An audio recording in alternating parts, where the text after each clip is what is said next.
PTI के रहनुमा परवेज़ इलाही के खिलाफ दर्ज मुकदमात के हवाले से तफसीलात आज लाहौर हाई कोर्ट में जमा करवाई गई हैं और आज इनकी केस की कार्रवाई भी हुई है। मेरे साथ उनके वकील आमिर सईद राना मौजूद हैं।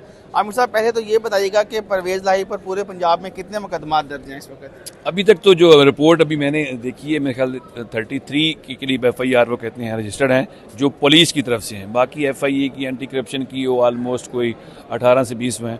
50+ ऑलमोस्ट FIR वो कहते हैं कि उनके खिलाफ रजिस्टर्ड है। अच्छा, ये बताइएगा कि 9 मई के कितने मुकदमात में परवेज़ इलाही को नॉमिनेट किया गया है? अभी मैंने रिपोर्ट प्रॉपर देखी नहीं, क्योंकि अभी कोर्ट में दी थी। मैं ऑफिस में जाकर इंशाल्लाह पढ़ूंगा। अभी मैंने देखी नहीं कि कौन से 9 मई के हैं या कितने केसेस हैं, मैं प्रॉपर रिपोर्ट देख नहीं सका। अच्छा, ये बताइएगा कि आज जब केस की समाअत हुई तो अदालत ने का इसरार ये था कि आप आज इसको डिस्पोज ऑफ कर देते हैं, लेकिन आपने दलाइल दी और आपको एक तारीख मिल गई है, तो कितनी देर से ये मामला चलता आ रहा है? लेकिन ये अब 6 महीने बाद ये केस लगा, 8 महीने बाद, 6 माह बाद ये 6 माह बाद ये केस लगा है। और उस वक्त जब लास्ट टाइम डेट लगी थी, उस वक्त जो रिपोर्ट सबमिट हुई थी उसके अंदर उन्होंने कहा था कि ये रिपोर्ट सबमिट हुई। मैंने उस वक्त भी कोर्ट को ये कहा था कि जो पुरानी पिटीशन के अंदर इन्होंने रिपोर्ट जमा कराई थी वो उस रिपोर्ट के अंदर गलत की थी कि उसके अंदर इन्होंने एक चीज़ छुपाई थी। बाद में उसी केस के अंदर अरेस्ट किया जो उससे पहले ऑलरेडी दर्ज था, जो कोर्ट ने छुपाई। कोर्ट ने इसलिए AAG को कहा था कि रिपोर्ट अपनी सबमिट करें फ्रेश, क्योंकि अगर गलत रिपोर्ट कोर्ट के अंदर सबमिट होगी तो अदालतों का वकार कहाँ जाएगा। एक हाई कोर्ट एक पंजाब की सबसे बड़ी अदालत है और उसके जज ऑर्डर करते हैं कि आप रिपोर्ट लें और गलत रिपोर्ट कोर्ट में दें तो अदालत की आंखों में धूल नहीं झोंकी जा सकती। इसलिए रिक्वेस्ट की थी कोर्ट से कि रिपोर्ट फ्रेश आ जाए। आज फ्रेश रिपोर्ट आ गई है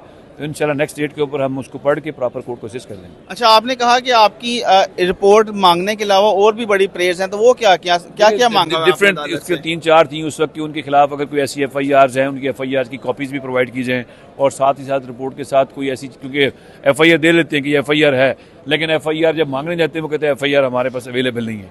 तो हमने ये कहा था साथ उनको, अगर कोई ऐसी है, ये जब हमने पिटीशन फाइल की थी उस वक्त परवेज़ इलाही साहब जेल में थे। उस वक्त उनको फिर बाकी अदालतों केसों में जमानत हो गई थी, वो बाहर आ गए थे। ये तब की रिपोर्ट पेंडिंग है। अब दोबारा हमने डेट लगी तो हमने कहा हमें प्रोवाइड की जाए। जब वो चीज़ें आ जाएंगी तो फिर उसके बाद हम अपना प्रोसेस देखेंगे। इसके ऊपर हमने आपने ये भी कहा कि आप साबित करेंगे कि पुलिस की रिपोर्ट गलत है। बिल्कुल, वो हमने नहीं कहना। कोर्ट के लास्ट ऑर्डर के अंदर लिखा हुआ है कि इन्होंने रिपोर्ट ठीक नहीं प्रोवाइड की। और आज जो उनकी रिपोर्ट आई उस रिपोर्ट की मैं भी एक लाइन पढ़ रहा था, उसने उन्होंने कहा है कि जो नीचे वाला अमला था उनसे ये रिपोर्ट में गलती हुई, हमने उनको शो का नोटिस भी दिए हैं, वो मैं उसको पढ़ के फिर कोर्ट कोशिश करूँ। वैसे चोई साहब की तबीयत कैसी है? नहीं, तबीयत उनकी ठीक नहीं है, बस एट द एज ऑफ 80, मतलब उनकी अभी पस्तियों का इशू था, टांग में भी उनका इशू आ रहा है शुगर की वजह से। तो बस हल्का फुल्का जो है ना वो चल फिर लेते हैं, घर में बैठ जाते हैं, उसको करते हैं। तो पॉलिटिकली एक्टिव होने का भी कोई इरादा नहीं है? लेकिन पॉलिटिकली होने से एक्टिव है, तो अभी जब उनकी तबीयत ठीक हो जाएगी तो इंशाल्लाह ही विल बी एक्टिव। उस तरह जो पॉलिटिक्स में होंगे इंशाल्लाह। वैसे आपके मुताबिक पार्टी को वो एडवाइस वगैरह करते रहते हैं या बिल्कुल खामोश हैं? ये खान साहब पार्टी के हेड हैं, क्योंकि जो एडवाइस भी होती है वो खान साहब की एडवाइस होती है। खान साहब की एडवाइस सदर हैं चोई साहब सदर हैं, लेकिन चेयरमैन वो हैं को हमेशा चेयरमैन की बात मानी जाती है। देखिए, चेयरमैन साहब क्योंकि पार्टी उनकी है, वोट लोगों ने उनके नाम पे दिया है, तो हम क्या कह सकते हैं। तो पूरे पाकिस्तान के अंदर इस वक्त कोई ऐसे लोग नहीं है जितना लीडर इमरान खान साहब हैं, और इमरान खान साहब के नाम पे वोट आया है।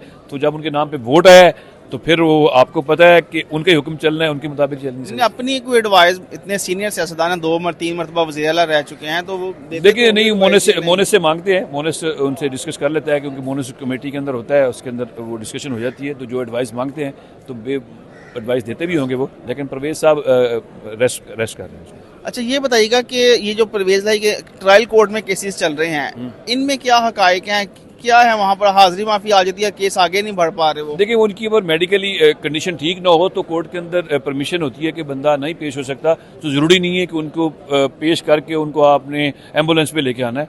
तो ये पॉलिटिकल केसेस होते हैं। पॉलिटिकल केसेस के अंदर आपको पता है जान कोई भी नहीं होती। तो उसमें कुछ लोग थे नेक्स्ट डेट के ऊपर इंशाल्लाह, क्योंकि आप भी जज छुट्टी पे थे, जज बल्कि ट्रांसफर हो चुके होंगे, उसकी जगह नए जज आएंगे तो इंशाल्लाह केसों का सामना करेंगे।